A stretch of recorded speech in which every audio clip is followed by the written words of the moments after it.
Hey YouTube, I'm LA and thank you for watching The Literary Layer.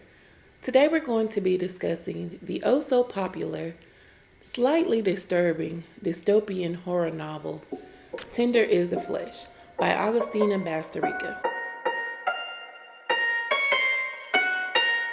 Now before we jump into this video, make sure you pause and take a quick second to search for trigger warnings for this book because there are some topics that may be difficult for some readers to hear or to read about. So in this book, a virus has spread worldwide and it affects all animals, making the animals unsafe for human consumption. So because humans are so addicted to eating meat, small groups began to eat humans instead because their addiction and their hunger for meat begins to take over.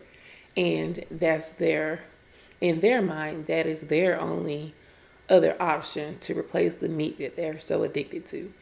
And so this starts in small groups, but then it later becomes legalized worldwide.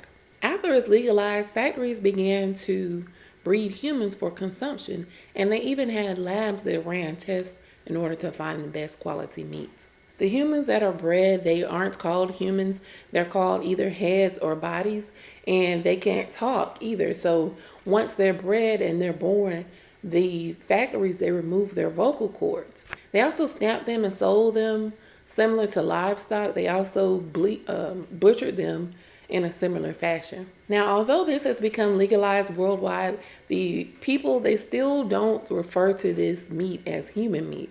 So it's kind of like something that's known, but is not talked about. So in the stores, they call this special meat instead of regular meat. Now, this story is full of gore, and if you can make it past the first part, there is an underlying message in the story. It makes you really think about what humans will do or what they have done in the past. What lengths would they go to in order to maintain a sense of normalcy and power? If you can stomach the gore and the somewhat difficult scenes, try to make it to the end of this book. Don't Google the ending because if you Google it, it won't really impact you or hit you like it will if you read the book throughout. Because when you read it, you're going to become attached to the characters and you're going to feel a bit of sympathy for them, and you're going to hope for a happy ending. Now, I'm not going to say what happened at the end of the book. I don't want to spoil it for those of you who haven't read it, but I'm going to say it's definitely worth reading it and making to the end if you can get past all of the gore. And my jaw dropped when I made it to the end, and I was thinking about it for the rest of the night. Now, while I won't be revealing the book's ending, this next section does contain spoilers. So if you have not read this book yet and you plan on doing so, feel free to pause right here and come back after you read the book and finish the rest of the video to see if maybe you had similar questions or if you had any others to add. So while reading this, I did have a few questions. The first one was, why was Marcos's name not mentioned in the story until later when he met with his sister? There were also other characters whose names weren't mentioned, like the bosses. One of them, they call them El Perro, which translates to dog. And then another one, they called El Gringo. So for El Gringo, that is basically a foreign, a non-Latin American person. So was the non-mentioning of the names, was that something that was meant to dehumanize them? Or is it something to separate them from the human and their job? That was something interesting that I noticed throughout this. I was like, why aren't they mentioning the names? Why are they giving them nicknames or only saying he? Was this intentional, or was it just how the author wanted the story to flow? My second option was, did the citizens consider plant-based options?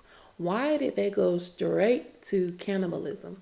I would have liked to see more of a backstory, which explains why they chose cannibalism, and to discuss whether or not they actually went over different plant-based options or meat alternatives. And my third question is, why did El Gringo randomly have the woman dropped off to Marcos's home? Did he know that Marcos was having difficulty coping with the loss of his son, the declining health of his father with dementia, his wife abandoning him, and also issues with his sister. Did he know what Marcos was going to do? And did he secretly want him to have the option to start a new family? He did mention that he could butcher the woman, but he never mentioned start a new family. But is that something that El Gringo knew that he wanted? And because it's illegal, did he not mention it? Overall, this was a thought-provoking novel and quite different from my usual reads. If you want to find out how I rated this book, check out my October wrap-up that'll be posted soon. You can also follow my story graph on my Goodreads by clicking on the links in my About section. Thank you so much for watching. Don't forget to like, share, and subscribe.